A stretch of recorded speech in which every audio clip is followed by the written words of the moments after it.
Hi there, this is Rachel Stone introducing the new podcast, Transform You, all elements of leadership, but especially transformational leadership, which includes learning to be a coach while you're a leader. All coaches are leaders, but not all leaders are coaches, and my mission is to help solve that. This is about helping you to become an inspirational, transformational leader, and that means you'll begin to understand the power of coaching skills. All leadership is about change, and by golly, do we need change in the world of business right now? So you'll be part of creating a better future. I'm not going to say that all leaders need to use transformational leadership all the time, and you will discover what transformational leadership is if you're not familiar with it. A little bit about me to give you the understanding of how I can give you this information. I started my career way back in the 80s working for a big multinational global company called GEC Avionics up in Kent, and I did an intensive commercial management program. At the end of that, I became an assistant buyer, and at the end of that, I decided I wanted to move away from instruments of war. I then went to a production site at the age of 20 for a company called Sandvik Saws and Tools, another global company, and they had a production site in Kent where they wanted an office manager and a buyer, which was perfect for me. After that, I got wanderlust and I went travelling around the world on the interrailing system, a bit like a gap year, I suppose, but I hadn't been to university at this time. When I came back from my travels, I wanted to get back into management and leadership, and I found a fantastic course by the company Safeway where I could become a retail manager and apply my previous learning to a retail setting. So I've been in manufacturing, retail, and I've been in commercial. But at that time, I also was doing a 1 day a week university course to get an HNC in business studies. And that was really handy because when I did that, I was able to then apply to become a business studies teacher. At the time, when I was 30, I needed to change my life because my husband was unwell and I needed to become the main financial provider.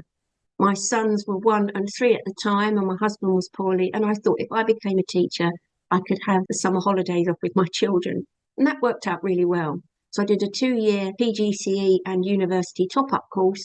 I worked part-time, cared for my children the best I could with the help of childcare, and then I became a qualified business studies teacher. I did that job for 14 years and became a very successful college manager. Realised that I spent quite a lot of my time teaching business, but also coaching people. I was an advanced skills practitioner and used the skills of coaching. Then, unfortunately, I had a problem with my heart and I couldn't stand up without falling over. So I had to have a job where I could sit down. So I took the brave leap of becoming a business owner. My students said to me, "You know a lot about business." So I looked at all my skills and realised that I could go into business coaching.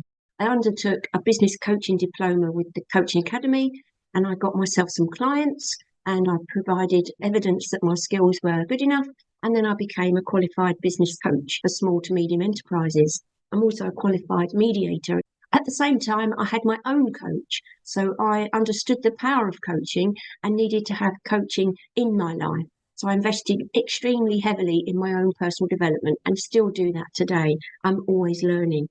So I hope you feel that you can feel comfortable and confident in the ability that I've got. I've coached over 200 businesses in 13 years, and that involves at least 100 CEOs or managing directors or individuals that work within business. And I've used the power of coaching to help them to improve their results. My own company now stands for 3 things. I'm really a big advocate for the kindness economy. We do have to change the way we're doing business. We've got climate crisis. We've got loads of different problems within the world, and leaders are about change. So my call to action for you is to be part of that change and create change through the power of transformational leadership using coaching skills. In the kindness economy, it's called the triple bottom line. People, planet, profit are valued equally. No longer can we stand for just profit at any expense. And transformational leadership is built around trust-based relationships, and that does come from having a coaching atmosphere. And my aim is to become B Corp accredited. If you haven't heard of it before, is to give you that mark of approval that you do put people, planet and profit first. So when I become accredited, I will share those skills with other businesses. I really want you to become as good as coaching as you can be to help effect change in the world. All leaders can manage, but not all managers can lead. I want you to be an inspirational, transformational leader. I'll see you there, and thanks for joining me.